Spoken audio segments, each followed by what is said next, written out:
జ్ఞానవాపి మసీదుపై భారీ చర్చ జరుగుతోంది. బాబ్రీ మసీదు తర్వాత దాదాపు అంత పెద్ద వివాదం ఇదే అన్నట్టు పరిస్థితి మారింది. ఇంతకీ అక్కడ ముందు మందిరం ఉందా, మసీదు ఉందా? అప్పట్లో అసలేం జరిగింది? మసీదును నిర్మించడానికి ఆలయాన్ని ధ్వంసం చేశారా, లేదంటే ఆలయం ధ్వంసం చేసిన చోట మసీదును కట్టారా? అసలు మసీదు ఉన్న చోట ఒకప్పుడు కాశీ విశ్వనాథుడి ఆలయం ఉండేదా లేదా అన్నదే ఇప్పుడు పెద్ద చర్చ. మనం ఈ వీడియోలో జ్ఞానవాపి మసీదు యొక్క పూర్తి చరిత్ర తెలుసుకునే ప్రయత్నం చేద్దాం. అంతలోపు కొత్తగా మా ఛానల్ని వీక్షిస్తున్న వారు సబ్స్క్రైబ్ చేసుకోండి మరియు ఈ వీడియోని లైక్ చేయండి. జ్ఞానవాపి మసీదుకు 100 ఏళ్ల చరిత్ర ఉందని, ఇందుకు సంబంధించిన ఫోటో ఒకటి ఉందని చెబుతున్నారు.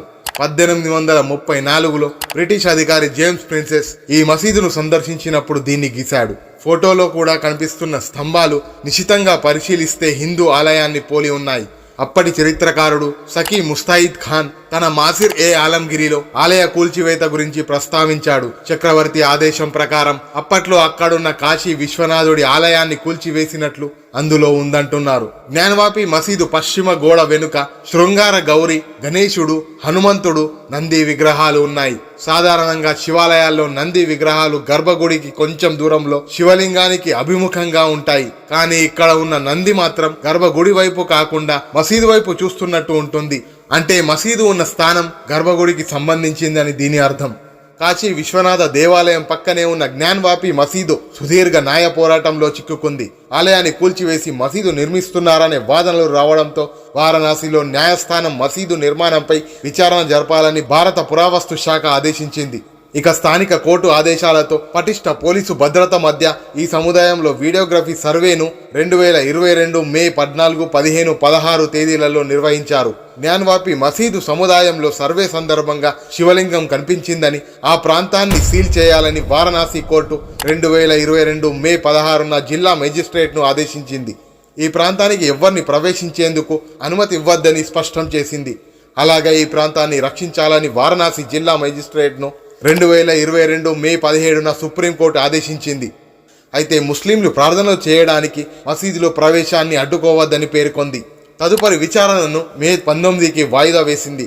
16వ శతాబ్దంలో కాశీ విశ్వనాథ ఆలయంలో కొంత భాగాన్ని ఔరంగజేబు ఆదేశాలతో కూల్చివేసి జ్ఞానవాపి మసీదు నిర్మించారని వారణాసి కోర్టులో 1991లో పిటిషన్ దాఖలైంది.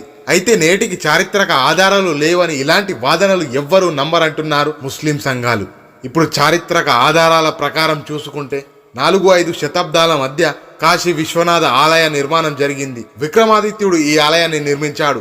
6వ శతాబ్దంలో మన దేశ పర్యటనకు వచ్చిన చైనా యాత్రికుడు హ్యుయన్ సాంగ్ కూడా వారణాసి ఆలయం గురించి ప్రస్తావించాడు. 1194లో మొహమ్మద్ గోరీ సైన్యాధిపతి కుతుబుద్దీన్ ఐబక్ కన్నౌజ్ రాజును ఓడించినప్పుడు ఆలయాన్ని కూల్చివేసినట్టు చెబుతున్నారు. 1211లో ఆలయాన్ని పునరుద్ధరిస్తూ మళ్లీ 1489 నుండి 1517 మధ్య సికిందర్ లోడీ హయాంలో కూల్చేశారు. అక్బర్ హయాంలో మళ్లీ పునరుద్ధరించిన ఆయన కుమార్తె ముస్లిం కుటుంబానికి కోడలుగా వెళ్ళిందన్న కారణంతో అప్పట్లో బ్రాహ్మణులు ఆలయాన్ని బహిష్కరించారు. 1585లో అక్బర్ హయాంలో మరోసారి కాశీ విశ్వనాథుడి ఆలయాన్ని పునరుద్ధరించారు. ఔరంగజేబ్ మొఘల్ సింహాసనం సొంతం చేసుకున్న తర్వాత 1669లో మరోసారి ఆలయాన్ని కూల్చివేసి మసీదును నిర్మించారు. ఆలయాన్ని పూర్తిగా కూల్చకుండా మసీదును నిర్మించడం వల్లే గోడలపై దేవుడి బొమ్మలు అలాగే ఉండిపోయాయని వాదన వినిపిస్తోంది. 1991లో కేంద్ర ప్రభుత్వం ప్రార్థనా స్థలాల చట్టాన్ని రూపొందించింది. 1947 ఆగస్టు 15కి ముందు ఉనికిలోకి వచ్చిన ఏ మతానికి చెందిన ప్రార్థనా స్థలాన్ని ఇతర మతాల ప్రార్థనా స్థలంగా మార్చకూడదని ఈ చట్టం చెబుతోంది. ఎవరైనా ఇలా చేయడానికి ప్రయత్నిస్తే అతనికి 1 సంవత్సరం నుండి 3 సంవత్సరాల వరకు జైలు శిక్ష మరియు జరిమానా విధించబడుతోంది. ఆ సమయంలో అయోధ్య కేసు కూడా కోర్టులో ఉంది. అందుకే ఈ చట్టం నుండి దూరంగా ఉంచబడింది. కానీ జ్ఞానవాపి కేసులో మసీదు కమిటీ ఈ చట్టాన్ని ఉదహరిస్తూ హైకోర్టులో పిటిషన్ను సవాలు చేసింది.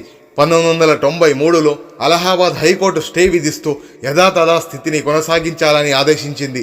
ఏ కేసులోనైనా స్టే ఆర్డర్ చెల్లుబాటు 6 నెలలు మాత్రమే ఉంటుందని 2018లో సుప్రీంకోర్టు ఆదేశించింది. ఆ తర్వాత ఆర్డర్ ఇకపై ప్రభావం చూపదు. ఈ ఉత్తర్వు తర్వాత ఈ కేసులో 2019లో వారణాసి కోర్టులో మళ్లీ విచారణ ప్రారంభమైంది.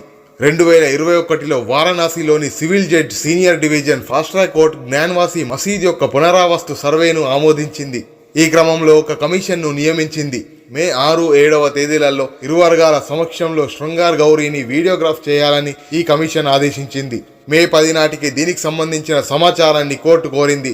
మే 6వ తేదీన తొలి రోజు మాత్రమే సర్వే నిర్వహించిన మే 7వ తేదీన ముస్లింల నుంచి వ్యతిరేకత మొదలైంది. దీంతో ఆ విషయం మళ్లీ కోర్టుకు చేరింది. ముస్లిం పక్షం పిటిషన్పై మే 12న విచారణ జరిగింది. కమిషన్ను మార్చాలన్న డిమాండ్ను తోసిపుచ్చిన కోర్టు మే 17లోగా సర్వే పనులు పూర్తి చేసి నివేదిక సమర్పించాలని ఆదేశించింది. ఎక్కడ తాళాలు వేసినా ఆ తాళాలను పగలగొట్టాలని కోర్టు పేర్కొంది. ఎవరైనా అడ్డంకులు సృష్టించేందుకు ప్రయత్నిస్తే చట్టపరమైన చర్యలు తీసుకోవాలని, అయితే సర్వే పనులు ఎట్టి పరిస్థితులలోనూ పూర్తి చేయాలన్నారు. మే 14వ తేదీ నుంచి జ్ఞానవాపి సర్వే పనులు మళ్లీ ప్రారంభమయ్యాయి. జ్ఞానవాపి మసీదులో బావి వరకు మూసి ఉన్న గదులన్నీ పరిశీలించారు. ఆ మొత్తం ప్రక్రియ యొక్క వీడియో, ఫోటోగ్రఫీ కూడా జరిగింది. మే 16న సర్వే పనులు పూర్తయ్యాయి. ఇది హిందువులకు సంబంధించిన స్థలం అని అనేక ఆధారాలు కనుగొనబడ్డాయి. అదే సమయంలో ముస్లింల పక్షం మాత్రం సర్వేలో ఏమీ కనిపించలేదన్నారు.